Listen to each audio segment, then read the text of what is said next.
Ngayon,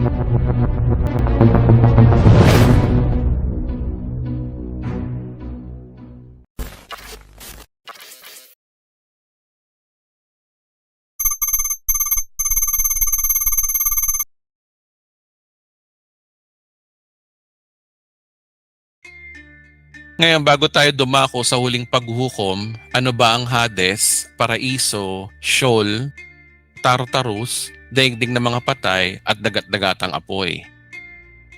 Paglangit po ang sinasabi ng Biblia, may tatlong description ng Biblia dito at sa mga ancient uses of words.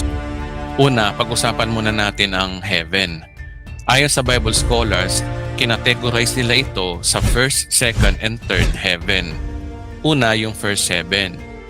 Minsan kasi kapag sinasabing langit, ito ay tumutukoy sa ulap o sa himpapawid o sa sky, pinililiparan ng ibon o hangin. Babasahin natin ang verse sa Mateo chapter 6 verse 26, ang Biblia version. Masdan ninyo ang ibon sa langit, hindi sila nangaghahasik, ni nagsisigapas, ni nangagtitipon man sa mga bangan. Ginamit diyan ang salitang ibon sa langit. Means langit din ang tinatawag sa himpapawid or sa sky. Kaya ang first heaven ay yung tinatawag na sky or himpapawid. Ang second heaven naman ay yung outer space, solar space, galaxies, ang universe at mga multiverse. Ngayon, bakit ko nasabi na ito ay second heaven? Dahil may sinasabi ang Bible na third heaven. Ang third heaven naman ay yung tinatawag na spiritual place ng Diyos mismo at yung mga anghel. Ang sabi ng Biblia sa 1 Corinthians chapter 12 verse 2 hanggang 3, may kakilala akong isang Kristiyano na dinala sa ikatlong langit. 14 na taon na ang nakalilipas. Hindi ko lang matiyak kung iyo'y isang pangitain lamang o tunay na pangyayari. Ang Diyos lamang ang nakakaalam. Inuulit ko, siya'y dinala sa paraiso. At tulad ng sabi ko, ang Diyos lamang nakakaalam kung ito nga'y isang pangitain o tunay na pangyayari. Ang sabi diyan sa verse 2 na may Kristiyano daw na dinala sa ikatlong langit. At pagdating sa verse 3, ang ikatlong langit na ito ay tinatawag pala na paraiso. Wherein nabanggit ito ni Kristo nung nakapako siya sa krus at yung magnanakaw ay nanampalataya sa Kanya. At walang pag-aalinlangan sinabi ni Kristo na, "You will be with me in paradise." Wherein sa pagkabuhay maguli ni Kristo, si Kristo ay pumunta nga sa bahay ng Kanyang Ama sa langit. Kaya ang third heaven ay yung literal na heaven o tinatawag na paradise ayon sa Biblia. Pangalawa, pag-usapan naman natin ang hell. Well, gaya na napag-aralan natin sa part 5 na mayroong tatlong klaseng impyerno ang binabanggit ng Biblia. Una, yung tinatawag na Hades sa salitang Grego o Sheol naman sa salitang Hebreo. Ayon sa parable ng ating Panginoong Hesus na nakasulat sa Lucas chapter 16 verse 19 to 31, ito yung daigdig ng mga patay. Di ko na po babasahin ang buong chapter, kunin lang natin ang idea. Ayon sa parable, may mayaman na namatay at nilibing at si Lazarus na mahirap na pulubi ay namatay din.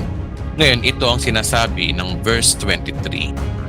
Namatay ang pulubi at dinala ng mga anghel sa piling ni Abraham. Namatay rin ang mayaman at inilibing.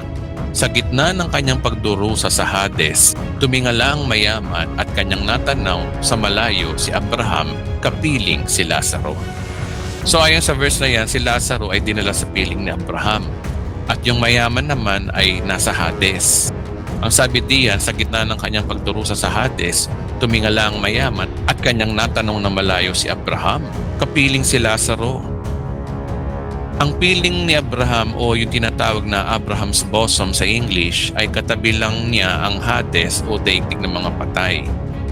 Ang Abraham's bosom ayon sa mga Bible scholars, ito din daw yung paraiso.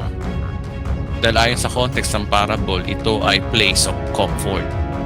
Kaya ang Abraham's bosoms o yung paraiso ay temporary heaven sa mga naligtas. Ngayon ang tanong, saan ba itong Hades na ito? Well, una, may sinasabi ang ating Panginoong Hesus na pagkamatay niya, 3 days and 3 nights siyang pupunta sa ilalim ng lupa. Babasahin natin ng Mateo chapter 12 verse 40. For as Jonas was 3 days and 3 nights in the whale's belly, so shall the Son of Man be 3 days and 3 nights in the heart of the earth. So nung namatay pala si Jesus, siya ay pumunta mismo sa heart of the earth or center of the earth. Kapag sinabi pong heart of the earth means center of the earth, ibig sabihin may lugar pala sa ilalim ng lupa. Ngayon ang tanong, anong meron sa ilalim ng lupa? Ito ba ay spiritual dimension or literal dimension? Ito ba ay yung Hades? Ano ang ginagawa ni Kristo during 3 days and 3 nights sa center of the earth?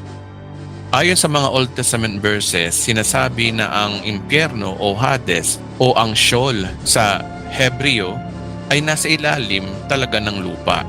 Kung babasahin natin ang Proverbs chapter 15 verse 24, "The way of life is above to the wise, that he may depart from hell beneath."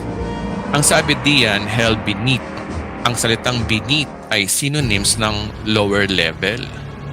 At sinabi rin ng Proverbs 9:18, "But he knoweth not that the dead are there, and that her guests are in the depths of hell."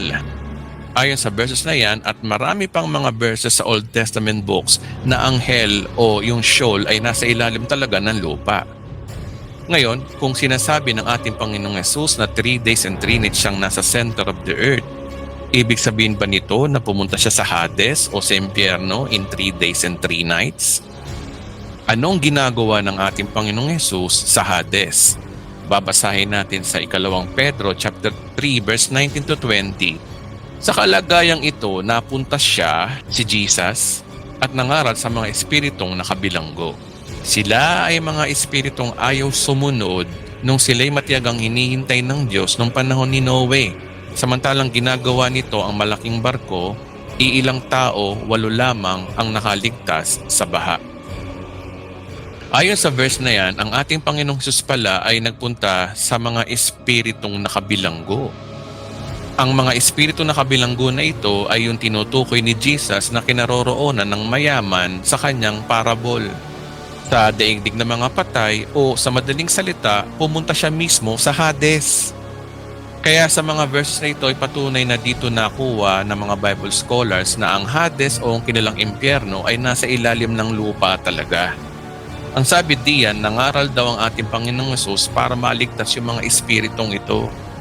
Bagamat ang konteksto dito ay sila yung mga espiritong ayaw sumunod sa panahon ni Noe, pero obvious na ang pinuntahan ni Jesus ay Hades mismo o daigdig ng mga patay. Dahil sila yung mga taong nabubuhay bago ang baha sa panahon ni Noe. Hades na lugar ng mga taong hindi naligtas. Isa pang verse na pumunta si Jesus sa ilalim ng lupa ay mababasa natin sa Ephesians chapter 4 verse 8 to 9. Ganito ang sinasabi ng kasulatan, "Nang umakyat siya sa kalangitan, nagdala siya ng maraming bihag at nagbigay ng mga kaloob sa mga tao." Ano ibig sabihin na umakyat siya? Ang ibig sabihin niyan ay bumaba muna siya sa kailalimang bahagi ng lupa. Ang sabi diyan, bumaba muna siya sa kailalimang bahagi ng lupa. Sa King James Version, ang sabi diyan, "He also descended first into the lower parts of the earth." Kaya napaka-biblical talaga na si Jesus ay pumunta muna sa ilalim ng mundo para bigyan ng pagkakataong maligtas ang lahat ng mga hindi naligtas bago ang bagong tipan. At dahil dito napakabuti ng Diyos, naligtas yung mga hindi naligtas sa panahon ng Old Testament. Correction, naligtas lang yung mga taong nanampalataya kay Kristo doon sa Hades, pero meron pa rin siguro na hindi pumili sa Kanya. Ganon kadakila ang biyaya ni Kristo. Punta naman tayo sa ikalawang impyerno ay yung Tartarus o yung Abyss. Ayon sa napag-aralan natin sa part 5, ang ikalawang impyerno o hell ay sinasabi ng original Greek translation na Tartarus. Ayon sa 2 Pedro chapter 2 verse 4, ang Tartarus ay madilim na hukay para sa mga anghel na nagkasala. Kung babasahin natin ang 2 Pedro chapter 2 verse 4, hindi pinatawad ng Diyos sa mga anghel na nagkasala.